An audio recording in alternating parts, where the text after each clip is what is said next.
Hello, my name's Adam Spring, and this is Friend Update number 8. Now, this is an update with a difference in the sense that at the time of this video, Dan was away on his honeymoon, but we enlisted a little help from one of our friends. Like what I did there? Anyway, yeah. It's Ravi Abbott. You've seen him in a development video or a developer of friend video, and if you haven't, please go and look at that on the YouTube channel. So, Ravi, thanks for joining us today and, being a co-host.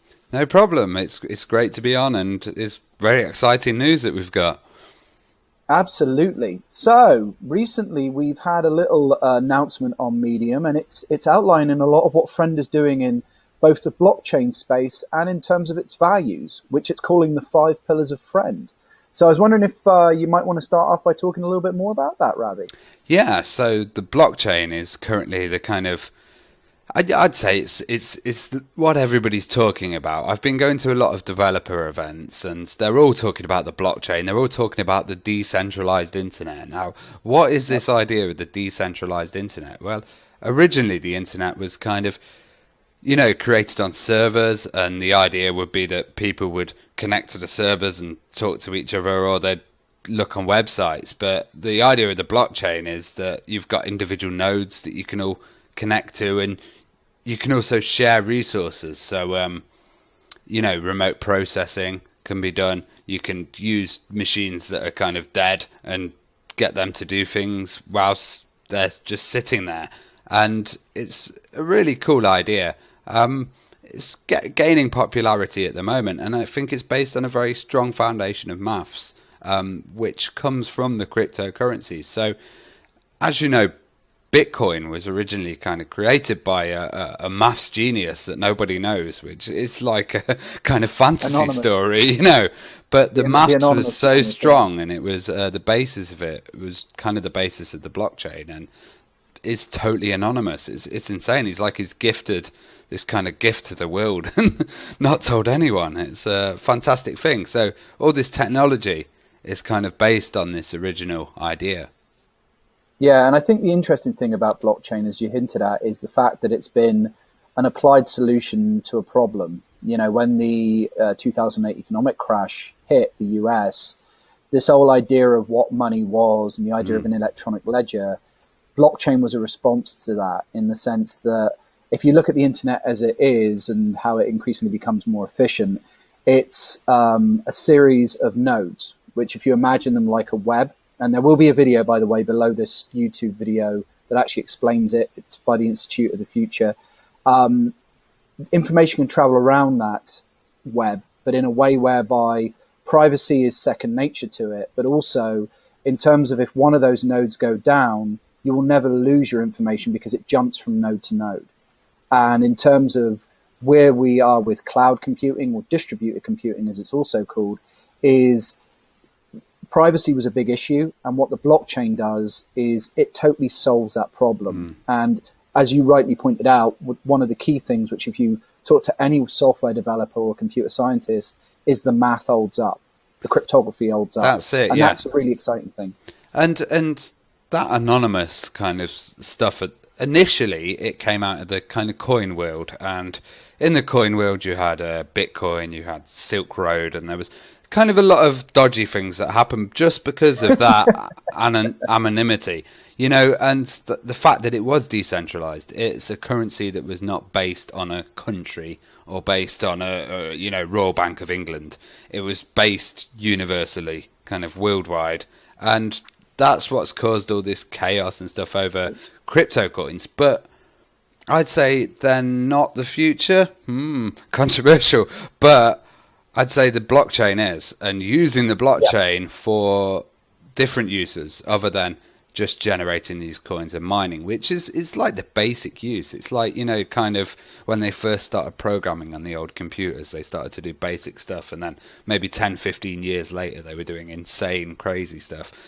That's what we're looking at, the idea that we can use this decentralized network to bring in all these different processors and all this different power and kind of just use it for the operating system, and based on great maths, which is a Ethereum model, which they've mentioned in the release. Yeah, and I think, feeding into that and feeding into Friend itself, it starts talking a lot about what the internet actually is. And if you think about the physical internet, because I know you and I have had this discussion before, it's really hard to actually get any strong graphical representation of that isn't either a nondescript globe or just an interconnected web. Go and Google image search, physical internet. That's what a lot of the stuff comes up. And I think with things like blockchain, and also this idea of moving on from, say, like 4G to 5G, which is evolution of networks, it really says a lot about information flow and information economies.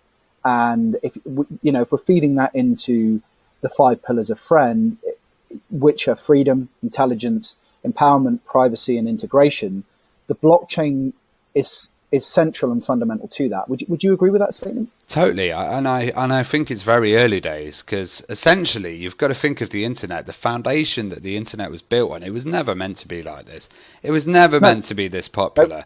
And the kind of way people are communicating is we've still got cables underneath the Atlantic Ocean. We're sending information through the cables. At the moment, we're trying to get people off the FM frequency in the UK because 5G needs extra frequencies on there to broadcast, and yeah, absolutely, get an efficient kind of signal. So it's still very primitive, but the maths and the idea behind the blockchain is fantastically revolutionary. And there's some stuff like LightFi, I think it's called LightFi, which was an idea they were discussing a few years ago, which was street lights which would shower down kind of wireless internet, if you remember hearing about those.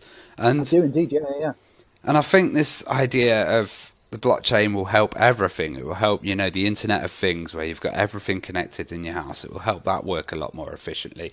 It will help drive hardware costs down because people will be able to share the processing power. And I think this idea falls into the same idea of the kind of 5 pillars of Friend, which is, they were talking about a humanitarian aspect there. And I think that Friend could be really good in developing countries and places where people can't get hold of an operating system. Yep. They have to pay out their tooth for Windows, or they have to then install Office on top of that. They have to do all of this. With Friend, they could install it on a Linux machine. They could just, not a very powerful Linux machine as well. They could have a very slow one and use the power of the blockchain.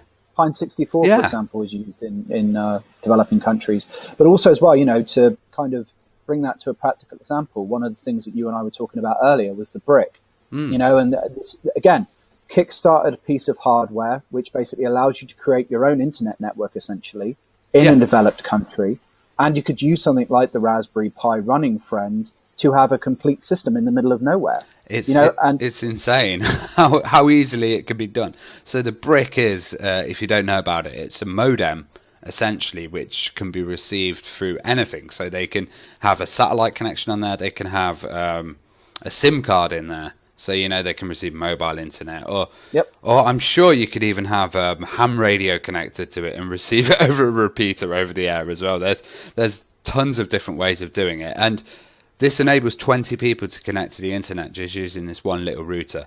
And it's been developed in Africa, and it's a fabulous project, the BRCK. And connecting those with little Raspberry Pis, $30 machines, and you've got a network of 20 people that you're able to do development on. You can do financial stuff on. It will all be secure as well. That's another thing about the 5 pillars of Friend. They're talking about security. Yep, absolutely. Well, it's your own private internet essentially. And again, the beauty of that example is completely decentralized because it was funded through Kickstarter. Yeah. So everything about it is just, it didn't need any form of corporate or otherwise traditional funding to get it off the ground. And I think, that's a really key idea about these 5 pillars: the freedom, the intelligence, the empowerment, the privacy, and the integration. Decentralization is all at the center of that. And it's a very exciting time. And a lot of people are kind of thinking, why would you want decentralization? The internet's good enough as we have it now. The people running it are good enough. But the way that it's happening at the moment with the internet is that there's companies that are building profiles about advertising data. There's that your data is valuable. There's always an exchange. If you're signing up to Gmail, then they're scanning your emails to send adverts. If you're using Chrome, then they're viewing your kind of browsing data to build profiles and to make Chrome more efficient.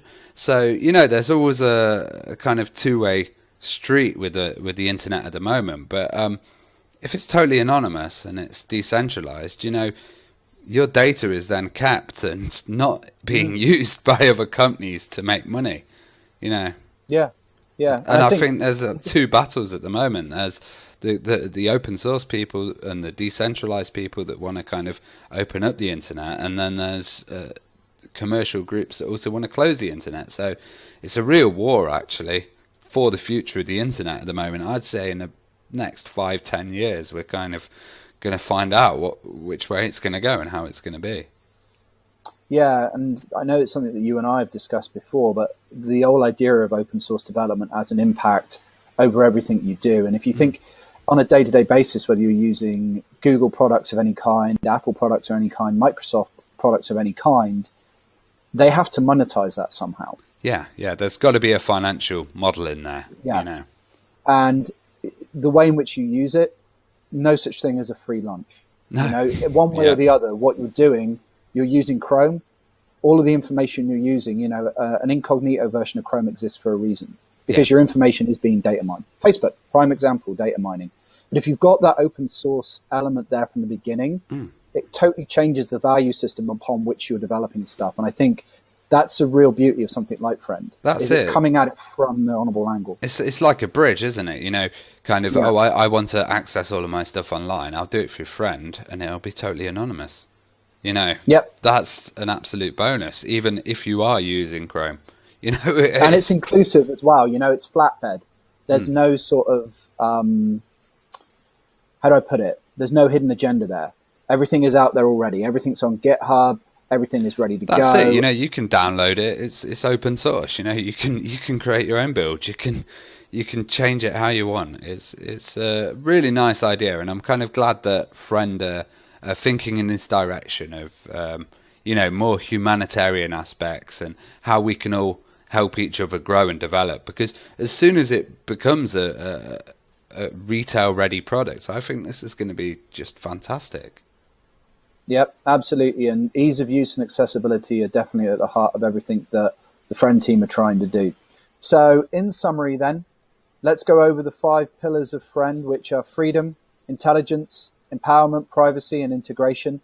And below this YouTube video, you will find a number of links associated with what we've been discussing today. And on top of that, there's plenty of links there to be able to get hold of us as well, because, we're friendly people. We like to hear from you. Development is a two-way street, and we'd love to build a Friend platform with you. So whatever way of social media you want to contact us, or even directly at the website, please do so. The links are below this video. And Ravi, thanks for helping out today. No problem, Adam. Thanks for having me.